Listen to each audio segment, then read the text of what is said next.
Amen. Amen. At saan po natin ating Bible sa Jeremiah, scripture reading, Jeremiah chapter 29. At itong portion na ito, nasa Babylon na ho, ang Southern Kingdom. Pero kahit nasa Babylon na ho sila, patuloy pa rin po silang sinusulatan ni Jeremiah. Kasi ang mga dinala, ang mga taga-Juda, Southern Kingdom sa Babylon, hindi naman lahat kinuha, meron pa rin naiiwan doon na ilan. At minsan, meron pa rin hari na iniiwan doon ang Emperor Nebuchadnezzar, no? Na parang magiging governor. So, siya may mamamahala, pero under pa rin ang Babylon niya. Hindi pa sila totally hinakot lahat, pero pa rin naiiwan. So, meron pa rin ilang hari na naiiwan sa Southern Kingdom o sa Judah, kahit may marami sa kanila nasa Babylon.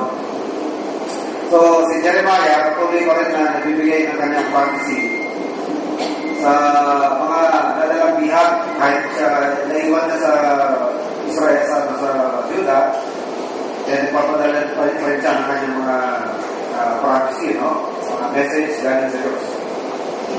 So, ito yun. Isa ito itong Jeremiah chapter 29. So, basahin natin responsibly. I will read in verse 1 and then you answer in verse 2. Now, these are words of the letter that Jeremiah the prophet sent from Jerusalem unto the residue of the elders, which were carried away captives, and to the priests and the prophets, and all the people whom Nebuchadnezzar carried away captive from Jerusalem to Babylon.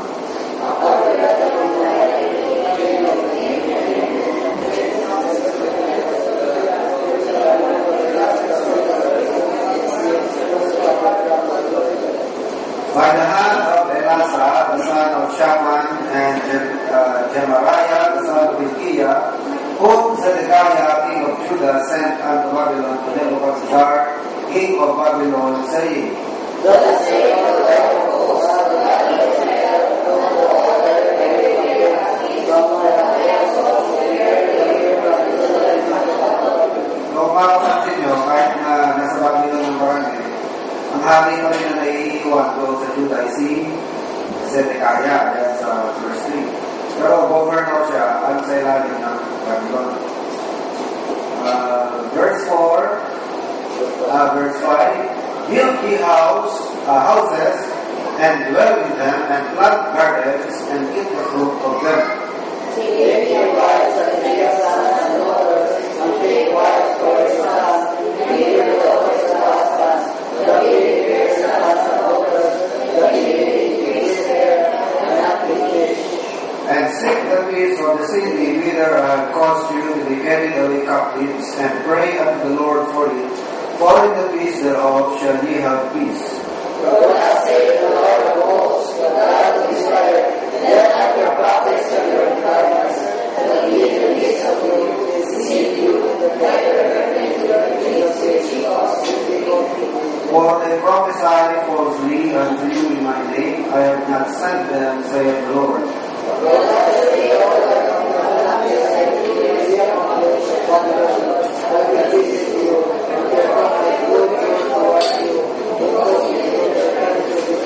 For I know the thoughts that I think toward you, saith the Lord, thoughts of peace and not of evil, to give you an expected end.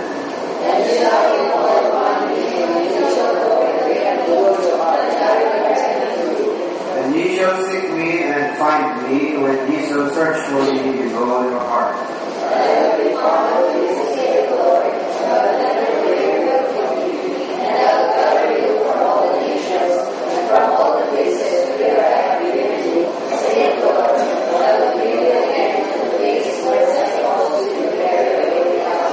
Because ye have said, the Lord hath raised us up prophets in Babylon.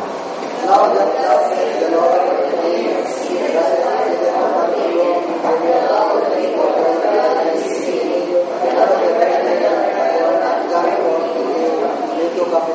Thus saith the Lord of hosts, Behold, I will send upon them the sword, the famine, and the pestilence, and will make them like vile figs that cannot be eaten. They are so evil.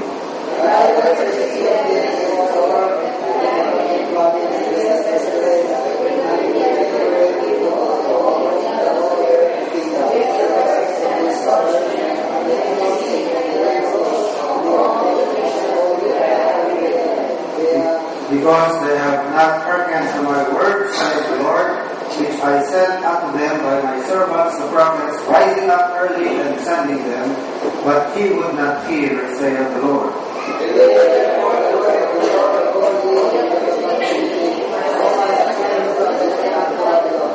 Thus saith the Lord of hosts, the God of Israel, of Ahab, the son of Kolaiah, and of Zedekiah, the son of Maaseiah, which prophesied a lie unto you in my name. Behold, I will deliver them into the hand of Nebuchadnezzar, king of Babylon, and he shall slay them before your eyes. And of them shall be taken up the worst of all the captivity of Judah, Babylon, the Lord will be like Syria, and like Ahab, and will be because they have committed enmity in Israel, and have committed adultery with their neighbors' wives, and have spoken lying words in my name, which I have not commanded them, even I know and am a witness, saith the Lord. Thus shalt thou also be Thus speaketh the Lord of hosts, the God of Israel, saying, because thou hast sent letters in thy name unto all the people that are at Jerusalem, and to Zephaniah the son of Maaseiah the priest, and to all the priests, saying, the Lord hath made thee grace in the stead of the Lord, the presbytery of the Lord,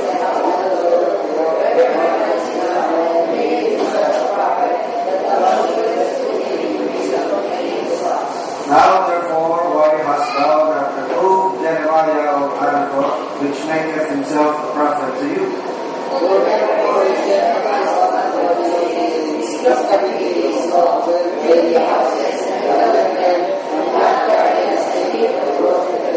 Zephaniah the priest shall read this letter in the ears of Jeremiah the prophet. Send to all them of captivity, saying, thus saith the Lord concerning Shemaiah, that Nehelamite, because that Shemaiah hath prophesied unto you, and I sent him not, and he caused you to trust in a lie.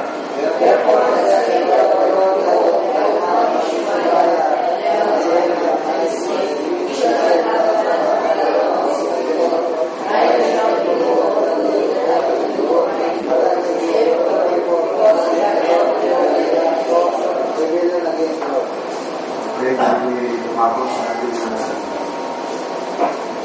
puro na masabi natin about honors and customs of our lives.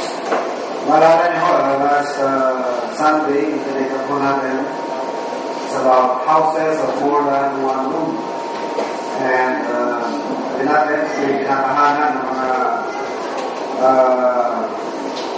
ano niya? Una is the Binuwin, no? Pangalawang type of Arab is the Selahim. So itong house has more than one room. Ito yung tinatahanan ng mga Belatin Arab. So mga Belatin Arab, sila yung mga naninirahan sa syudad. So, syudad, ay hindi kaya sila. Sila yung mga negosyante, mga trader, merchants, businessmen, they have contact with the outside world. Kumpara sa mga peasants, kumpara sa mga nomads, sila yung may contact sa mga negosyante kasi sa mga bansa, paglahi, at yumaman sila when it comes to money, So, kanilang bahay, palaki. Houses of more than one room. So, in comparison, sila po yung mga may kaya. Okay? So, they've taken up, yung appearance sa kanilang bahay, na hindi nila pinapaganda sa labas, pero pinapaganda yung loob, facing the court. Yung harap ng bahay, na nakaharap sa court, yung open courtyard, So, ito yung pauna ng bahay. Ito yung pintuan, main gate, ito yung porch. Ito yung unang kwarto, room. Ito, courtyard. At then sa courtyard, usually, and then po ang tinatawag na, ang tawag yan. Limutan na. Mga sa atin, galon, no? Pero yan, galon, walang tubig. Ang ginagamit nila para rain water, pag may ulan. So usually, bihira naman ang ulan niya, kaya walang tubig yan, naghihingan niya, taguan. Taguan ang kanilang drain, no? So, maraming gamit ang kanilang courtyard, no? Nagamit nila yan na palikuan, pinagkakainan nila yan, no? Yung courtyard, it is open to the sky. So, ganoon din silang pintuan. So, ito nga, kapag din itong room facing the courtyard, yan ang maganda. Pero kung harap sa labas, facing the street, blanco lang, no? Blanco. Because primary idea is seclusion. So, hindi sila nakapansin sa loob, no? Kaya sinasarap doon na yan. So, they have big doors. Malalaki ang pintuan ng kanilang bahay. At sa malaking pintuan na yan, meron pang maliit na pinto. Yung maliit na pinto, yun yung paggamit nila araw-araw, yun ang araw-araw. But on special occasion, binubuksan nila yung malaki. And they also make use of keys. Ang susi po nila primitive, ng primitive type, sinauna. Yari sa kahoy, usually ang haba, 18 inches ang haba ng susi, yari sa kahoy. No, pero butas ang kanilang pintuan, salit na susi lang ang ilalagay sa butas, buong kamay nila, napasok na sa buong sa pinto dahil ang tandado nasa loob. Nasa loob ng pinto, sa likod, hindi sa harap. So, yun ang kanilang pamamarangan. Yun kayo na-read that in Isaiah 22, merong bibig na susi, nasa balikan na yung susi. Eh, kung di mo naintindihan yan, hindi mo anong logic doon? Nasusi ko, lagi ko sa balikan, malitin na nasusi. Yung pala, nasusi nila, during Bible time, kasi 18 inches ang laki ng kanilang mga susi. Kaya ko yung malaki padla, no? So, kasi laki ng pulpi ko. Karoon niya yung padla, laki ng pulpi. So, meron nga duty, spiritual, ang tawag doon ay porter, no? Pag may tumawag, hindi niya, kapag sinabi niya, sino ka? Hindi niya sinasabi yung pangalan niya, understood, hindi na ako. So, yung porter, kilala naman yung mga Tagalog, ma-identify niya kung Tagalog siya mismo, no? Familiar na siya, familiar personality, o kaibigan, o kaaway. So, depende na, no? Kung bubuksan niya o hindi. So, sa houses of more than one room, usually meron niya mga kwarto sa taas. They call that the upper room, no? Pagka medyo mahirap, medyo hindi masyadong mayaman, may bahay na yan, okay na yung booth. Maglagay lang sila ng bagal sa taas, okay na yun. Pero pagka may kaya, pinagalan na pa yung taas, no? At yung bahay nila sa taas, if it's more than one room yung nasa taas, they call it a summer house. Pag tag-init, doon sila sa taas dahil mahangin. Pero pag tag-lamig, doon naman sila sa ilalim, no? So, yung gamit ng upper room. Basahin natin itong Mark chapter 2, verse 4. Nabasa naman ng kagagalan yan. Makapansin na meron dyan apat na magkakaibigan, no?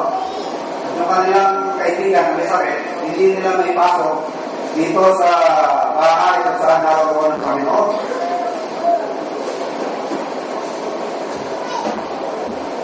Pakibasa nga, Mark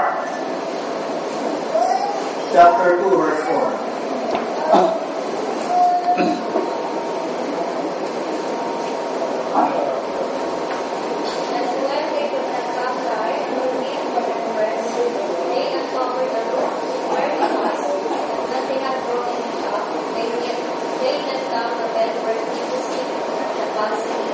Yan. So, meron dyan may sakit na buwan-buwan, apat. At yung bahay, kung saan naroon ng Panginoon, puno-puno na ng tao. Kaya ginawa ng magkakaibigan, pinakbak yung bubog, ano?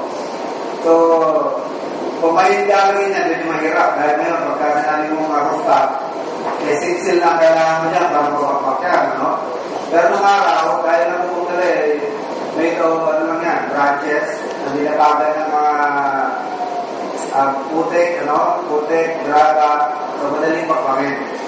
So, pinagaling ng Panginoon yung may sakit, hindi dahil sa may pananampalataya na may sakit. Pinagaling yung may sakit dahil sa pananampalataya ng apat na kaibigan niya na nagbuhat sa kanya. Pero yun, bakit hindi natin matatawag na pananampalataya yun? Tuloy mo, manitira ka ng bubog na may bubog, no? Ibig sabihin na, willing ka mabayad. Willing ka na magsakripisyo. Willing ka na mapagalitan na mayari. Dahil hindi mo nang bahay yun, sinisira ko. Sa kagustuhan lang nila na tumaling yung kaibigan nila, sabi nila, okay lang yan, kahit magpagalit na mayari, kahit na magbayad kami, sa masisira, okay lang yan, basta bumalik lang ito, dahil lang nila, nandoon ng Panginoon. No? So, alam natin kung paano ginagawa yung bahay, it will be easy for you to understand. Yung mga ginagawa siya, dahil kung yung magagawin na, nitira ng bubong, na bato, kakaga kailangan mo dyan, store mo yan, nagpipit niya pangin sa ilalim. So, ang mga houses of more than one room, natural, mas maganda ang kasangkapan niya na room, kaya sa kahanan ng mga vessels. Now, let's go to another topic. Let's talk about the foods and preparation for eating. Ito ng foods, ano ba mga pagkain sa Israel during Bible times? Ang mga gusto, no?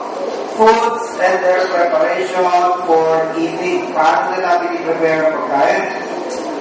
So, mga ordinary foods na makikita natin sa Israel, bread, olives, oil. Yung oil nila, gawin din sa olive, So, meron silang olive fruit, and from olive fruit, they get the oil, and then buttermilk. They also use or eat cheese, fruits and vegetables, galing sa kanilang mga garden, and then on rare occasions, kumakain din sila ng karne. So, yun po ang mga ordinary foods sila, konti lang, bread, olive, oil, buttermilk, cheese, fruits and vegetables. Walang rice, Walang rice. Kasi ang pinaka-rice nila is the bread. Silang hangin, pinapag. Now, una sa lahat, yung grain. Makain sila ng grain. They eat raw grain and parched grain.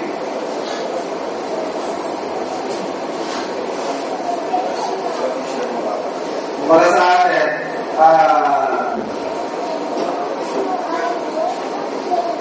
pinausan niyo yung nakakain mo kayo ng dilaw na makain mo kayo ng bilas. Hindi pa sinahin. Ang alam ko sa Ranabe, ginagawa yan yung hindi pa sa in-harvest, green pa.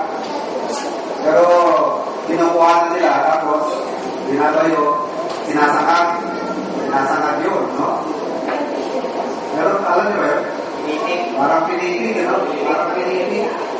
Hindi pa yung ready for harvest. Green pa yan. Tapos, kinuha na, binayo na, tapos, sinasangag, nakatikin ako niyan, minsan, sa Manabe. Yun, tawag nila doon is parts. Yan ang parts grain. Ang parts grain, yun yung raw, yun yung hindi pa yung ripe. Tapos, sinasangag na lang nila, sinasangag. Inunod na direkta sa atin yung puso. Yun. Parang popcorn. Sila naman, nilalagay sa pan, sinasangag sa pan. So, yun ang parts grain nila. Yun ang raw grain. Ang hilaw na grain naman, kukunin nila yan, pipitasin nila yung barley or wheat. Tapos, gararap lang sa kamay, sa ipan. Tubo na. Marami ko sa Gospels, ginawa yung mga lagad, sinaway sila ng mga Pariseo, ng kanyang mga lagad. Kasi ba't daw hindi nag-uhugas sa kamay? Okay, so there is a custom of eating raw grain and parched grain. Pero itong eating of raw grain, matagal na yan. Even Old Testament time, Ginawa nila yan, Leviticus 23. Basahin natin yung Leviticus. Kasi thousands of years before Christ, kumakain na sila ng dilaw na butil. Dilaw. Kinikis-kis lang sa kamay, tapos sinusubo na yung pagka nahipa na nila yung upa. Leviticus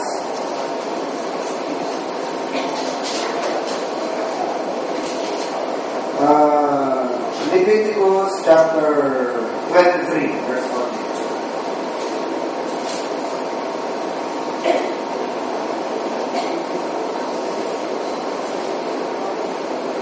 And ye shall eat neither bread, nor parched corn, nor green ears, until the selfsame day that ye have brought an offering unto your God. It shall be a statute forever throughout your generations in all your dwellings. So, pwede na lang kainin yung parched corn or green ears. So, parched, yun yung sinasangag, o niluluto sa apoy. At yung kanilang raw grain, pagkatapos nila mag-offering, pwede na nilang kainin yun. So, yung practice of eating raw grain, Old Testament time, ginagawa na yan.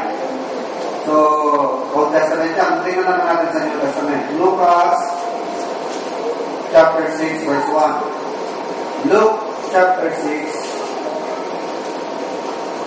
and verse 1.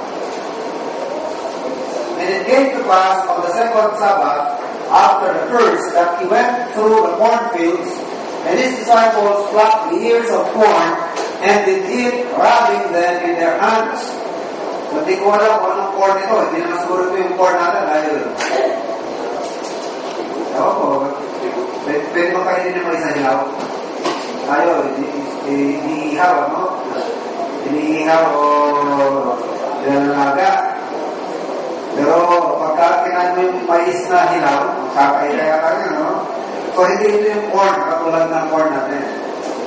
Kasi ang corn nila, parang nirarab lang sa kamay, So, wala kung anong klaseng corn niya. So, that is the raw grain, raw hilaw. So, it's a custom that has prevailed for thousands of years. Ito namang parched grain, nasaan niya? Sa Old Testament, 1 Samuel 17:17. Ito yung sinasabi ko na niluluto sa pan. Sinasangag nila sa pan. Mawali. 1 Samuel 17:17. Noong yung mga sundalo ay mga anak ni Jesse, mga kapatid, mga kuya ni David nasa gera, alam nila mga Filisteo. Inutusan ni Jesse si David na dala ng pagkain ni Kuya nasa gera. So, ang kasama dun sa mga pinadalang pagkain ni Jesse, at ang pinaka-runner niya si David, yun, kasama yung parched grain, 1 Samuel 17:17. And Jesse said unto David, his son, take now for thy brethren an ephah of this parched corn, and these 10 loaves, and bring to the camp to thy brethren. So yung mga kuya ni David na nasa gera, pinadalahan ni Jesse ng parched corn. At ang runner si David. So Old Testament yan. So parang kasanang sugurin ni David si Nabal. Dahil hindi nagbigay ng pagkain si Nabal, kasama niya ang Gideon. Balitaan niya ang Gideon. Hindi na inantay ni Abigail na lumusog pa si David. Inunahan na niya. Nagpadala na siya ng pagkain. Kasama rin ng parched corn nito. Sa 1 Samuel 25. 1 Samuel 25. 1 Samuel 25 and verse 18. Then Abigail made haste and took 200 loaves and 2 bottles of wine. Yung bottles of wine, hindi yung mga bote, yung skin bottles. So malaki yan. Hindi yung maliit na bote. And 5 sheep ready dressed. So pwede na minuto, 5 tupa. 5 measures of parched corn, or as natin, 5 salok, limang salok ng parched corn. And 100 clusters of raisins. Yan ito yung grapes, no? And 200 cakes of figs. And laid them on asses. Pinadala kay Harry. Di ba Harry si David? Panahon na yan. Ano pa lang sila? Guerrilla. Guerrilla pa lang sila. Now let's talk about the bread. Tinapay naman. The principal food is the bread. 3/4 of the people live entirely upon bread or upon that which is made from wheat or barley flour. So sa atin, ang pinaka-main food natin, staple food natin is rice. Sa kanila, bread. Ngayon, ano yung pinagagalingan ng kanilang bread? Dalawa lang ang klase. So sa atin, mais na palay. Sa kanila, barley. Barley and wheat. Itong wheat, yun yung pang mga may kaya, no? They can afford wheat. Medyo mahirap, barley for the poor. Mga sa atin, pag mahirap, bigas na mais. Sino naman nakatikim ng bigas na mais yun? Sino yung hindi pa nakakatikim ng bigas na mais? Hindi ka pa nakatikim ba? Sa market, para masubukan. Ano yun? Hindi ka na sa kilo. Para masubukan mo. Okay din yung bigas na mais. Pinagawa ang bigas din yan. Masalam, maliliit ang putin niya, maliliit. Mas durog siya kaysa sa palay. Ha? Mahirap na naman. Pagkakot ka na, madali na. Sanya si Pacquiao, sa lakas ng katawan nila. Dahil bigas na, mais, ng araw. So, ang kanilang bread, pinagagalingan is either barley or wheat. So it is the principal food. Ano? Pero sinabing eating bread, sinabi sa Bible na they came to eat bread or to break bread, ibig sabihin nun, nagdadiet sila. Either sa naghahapunan o nananangalian niya. May meal yan. Hindi yan merienda. Talagang yan ang meal nila. Pag sinabing they came to break bread, yan yung kainan nila yun. Talagang kainan yun. Kainan na talaga yun. Hindi yun yung snacks na merienda. Kasi sa mga oriental people, hindi nila yung pinapak ng knife. Kasi napaka-pamahiin nila eh. Napaka-religyoso nila. Kahit sa pagtatanim, pag-harvest, lahat may religious connotation dyan para nilang ginagawa lahat. Puro na name of God yan. From the sowing, to growing, and then to harvesting, maging sa eating ng kanilang tinanim. Lahat yan konektado sa religious life nila. At ayaw nilang gamitan niya ng knife, kasi sabi nila, bread is the stuff of life. Eh pagka kinakat mo yung knife, parang pinuputol yung stuff of life. Kahit sa di kakat nila yan, pinuputol na lang nila. Yan ang papahingi nila dyan. Wala kayong pababasa sa Bible na pinapatungan nila ng knife at pinuputol nila. Dahil that is equivalent to cutting the stuff of life para pinuputol mo yung buhay ng tao. Kaya pinipila siya, pinuputol. Kasi we have 3 kinds of loaves. Ang unang uri ng loaves, yung parang biscuit. Hindi yung dala-dala ng bata, may dalang 5 loaves. Hindi yung loaves na parang sa France na mahaba. Hindi yun. Ang dala ng bata na loaves, parang biscuit, 5. Hindi mo, makalang siya, kung magbabalat ng 5 loaf bread, no? Walang logic dun eh. So yung loaf nila, sila kayo biscuit, yung badala ng bata, 5 loaves and 2 fishes. Meron silang larger loaf, larger. Pero kahit na rectangular, kagaya nung sa gardenia, hindi gano'n. Ang kanilang loaf, round, na mahaba, mabilog. And then yung pangatlong uri ng loaf nila, ang tawag nila loaf, actually, sa pagtawag nila doon is script. Yan, script ang tawag nila. Yun yung parang natin, yung papalag ng lumpia. Pero kung nakapunta kayo ng Middle East, hanggang ngayon, yan ang isang uri ng tinapay nila. Yung parang mabalot ng lumpia cutter. Mas manipis pa ron. Kaya pinipilas nyo, tapos salit na may kutsara o fork, wala na, gano'n ka pa rin ng fork at kutsara. Pinapon nila na parang scoop, tapos sasaw-saw sa sauce. Yun na yung kakainin nila. Tapos mas kulang. Pinapon nila yan kasi sa sila magbiyahe. Pagka kailangan ng kumain, lalabas naman yan. Kaya pagka kada-west ka, sabi mo, kumakain ng napkin yung mga to. Alam mo, napkin yung kinakain, ano? O tissue paper. Hindi tissue paper yun, tinapay nila yun. Tapos, pinipilas-pilas, pinofold, and then sasaw-saw sa sauce. Di ba, kung maalala niyo sabi ni Christ kay sa Lord Supper nila, sa Last Supper? Ang ipagsaw-saw ko ng tinapay.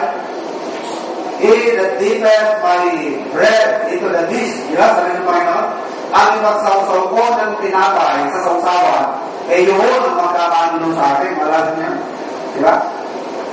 I will dip his bread into the sap. Sabi niya, into the dish. Yun ang magkakaano. Kasi ganun na ang tinapay nila. Yan ang tatlong uri ng kanilang tinapay.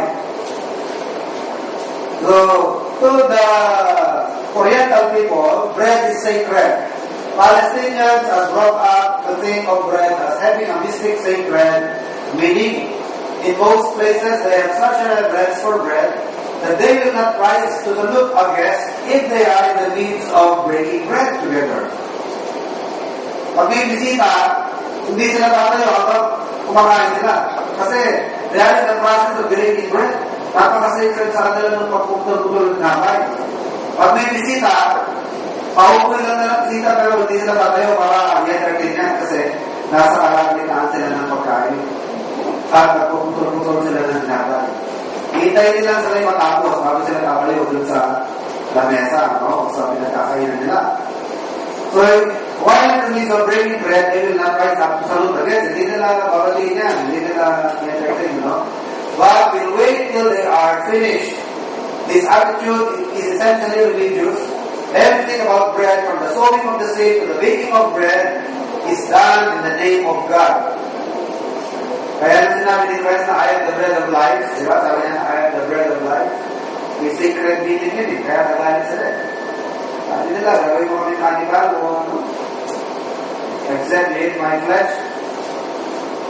So, it was to this man of such regard for bread that Jesus said, I am the bread of life. Because of such attitude of sacredness for bread as the staff of life, there grows out of it a universal Eastern custom of breaking instead of cutting it. Instead na i-kapak nila ng knives, diba tayo, meron kang tinatawag na bread knife? Diba? Sila, wala nun. Puputol-putulin nila nila. Pero sa kanila, it is wicked for them to put knives on it. No? Basahin natin, lamentation for food. So, Old Testament ito. Isaiah, Jeremiah, lamentation for food. The tongue of the sucking child cleaveth to the roof of his mouth for thirst. The young children ask bread, and no man breaketh it unto them. Walang mag-break. So, Old Testament pa lang, talaga tinapay, binibreak. Hindi nila kinapat ng knife. Pinuputol nila yan ng kamay. New Testament, Matthew 26:26. So, ano to? Lord's Supper. Matthew 26:26.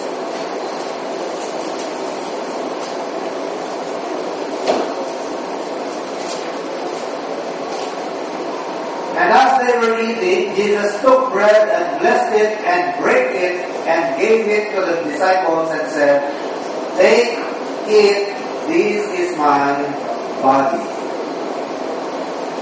So, break them, no? Break. And then Acts 20:27. Makikita nyo, hindi nila kinatak ng knives. Acts 20:27. For I have not shunned, Acts 20:27, number 8. For I am not ashamed to declare unto you later. Wala yung breaking of bread. Anyway, meron diyang, ha? Verse 7. Yeah. And upon the first day of the week, when the disciples came together to break bread. No? So, this is breaking of bread. They came to break bread. So, as I said, there are three kinds of loaves. No? Ang loaves nila yung small, kagaya ng biscuit, larger loaves, as heavy as Western type, no, na rectangular. Pero, ito po ay loaves, no? And then they have the thin one, which is thin like paper. Okay? So, paano po ba ang pag-bake nila ng tinapay? Paano nila niluluto ito? Ano? Isang, parang pagluluto nila, meron silang ganyan, no? Jar. Ako yan, yung mga kabato sa loob yan. So, pag ginamuyan nila yan, iinit to. Pag mainit yan, ipapasok yung dough, you know, and it will cook immediately. Or sometimes, yung manilang jar, babalik tayo nila.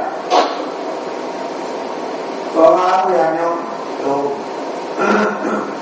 Pag mainit na yung dough, pag mainit na yung earthen jar, saka na itatapan yung dough. Wala sa akin, salit na yung kawali, nakagano, yung kawali, kamali ka rin, at yung quick na kawali, doon na rin, lalagay yung tinapay. So, yun ang parang lang pagluluto. Okay?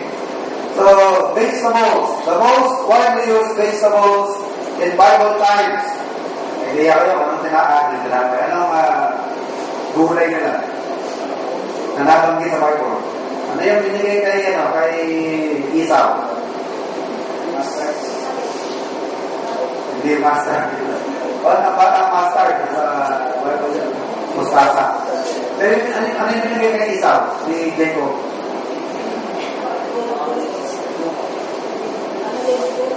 Isang pinggan. Beans. Beans yun, tawag nila sa beans na yan is lentil. No, lentil.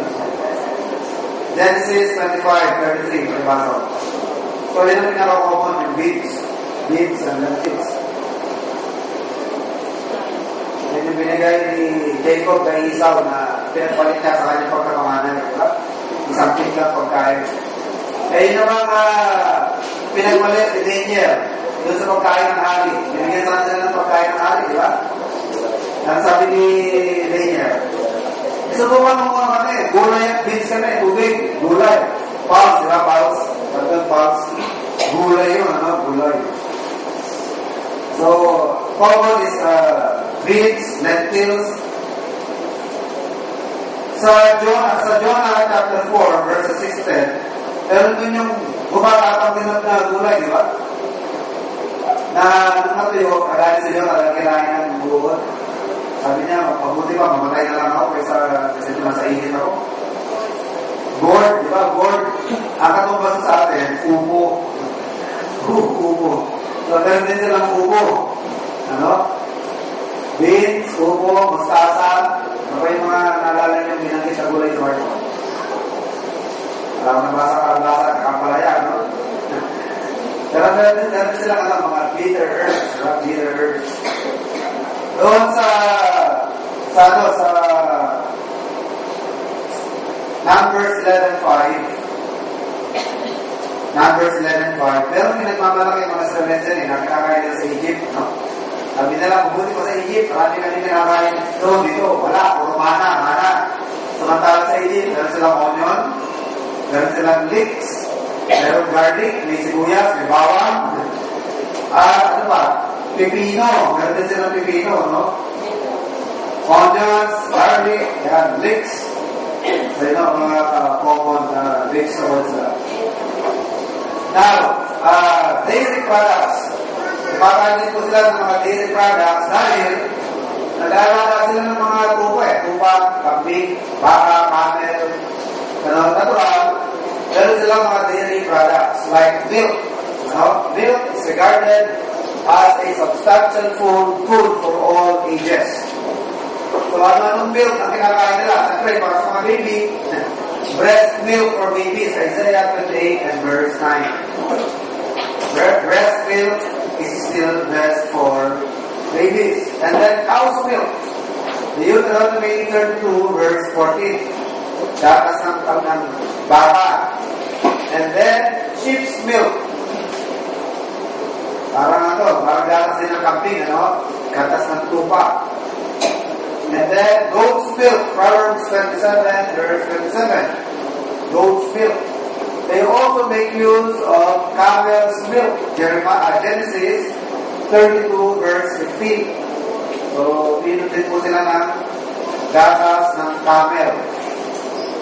Diba, ang naalala niyo, Israel, ang tawag sa Israel, Palestine. It is a land flowing with milk and honey. Kaya tinawag na flowing with milk and honey, sagana ang mga pasture, pasulan. Kaya yung mga yung mga tupa, mga baka, sagana maggatas. Maggatas sila, makarami, So, it's a land literally flowing with milk and honey. Kaya pag maraming honey, ibig sabihin maraming bee. Pag maraming bee, ibig sabihin maraming flowers. Pag maraming flowers, kaya maraming halaman.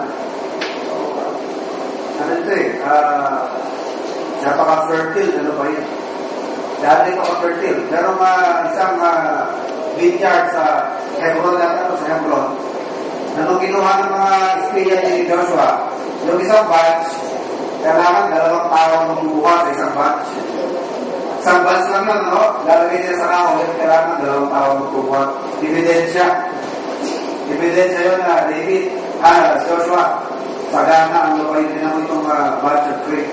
Ganito kabigat ang grape.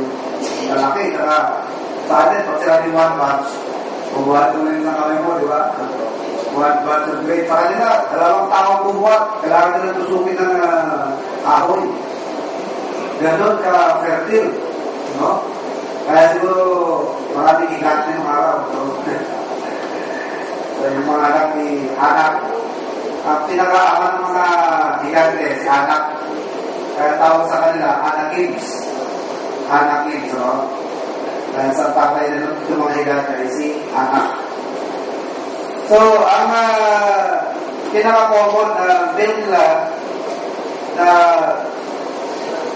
pagkatatanda, is the leaven. Tawag nila leaven. Yung white milk, puti.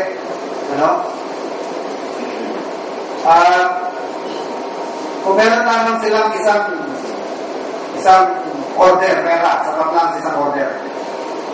Dahil, kakain sila. At isang order lang ang magagawa ng pera nila. Ang pipiliin nila yung leaven. Pinaka-common yan, leaven. Kasi, grabe pagpalakas ng katawan ng tao, yung mga leaven yan. Kumbaga, last money mo na yan. Kailangan din the best na leaven. So, they will order leaven. At malamang, yan yung pinakain ni Jael kay Sisera. Si Sisera, sa yung mga captain ng Midian, na kinalaban ni Deborah yung Barak. Nagtago si Sisera sa torta ni Jael.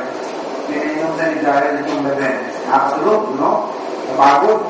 Saka siya ngayon, pinusukan ni Jael ng peg na tent. Yung glory na punta. Diba sabi ni Deborah, sige, sasamakin sa gera, pero ang glory, hindi mapupunta sa iyo. Kay Deborah, kay Barak, kaya sabi niya si Barak. Ang glory, hindi mapupunta sa iyo, kundi mapupunta kay as isang babae. At yung babae na yun ay si Jael. So, pag pinagtutugtog nyo, meron talagang connection, yung mga pinag-aaralan natin. Milk, yung pinakain kay Sisera. Okay? So, bago ito kayo, papatuloy mo natin sa mga susunod ko. Okay lang Diyos, maraming salamat po sa sandaling ating nalungkot, sa pag-aaral ng salita. Magalangin namin naman sa patuloy na tutubay, na ating po'y At tuloy pag matuto, Ama, sa ang pinag-aaralan, tuloy na pakilabaran namin, Ama, sa liwanag na pag-intindi sa inyong salita, upang maging maayos din po, Ama, ang ipagpapaliwanag ito. Pakilabaran naman ito, Ama, sa aming paglago at sa aming mga mababahaginan. Maunahin po, Ama, patuloy na pagpapatuloy natin sa aming gawain, pag-inis ko sa aming kalantaran, maging sa wala pang personal o kakilala sa Panginoon Jesus, o ipag-inis ko naman sa aming puso at kaluluwa. Ang patuloy niyang palakasin ang aming mga pananampalataya, ngayon ko, Ama, ng kalakasan ng mga aming karamdaman sa aming kapatiran. Lahat po ito ay nalangin sa ngalan ng Panginoon Jesus. Amen. Opo na kayo, bagay naman natin ang ating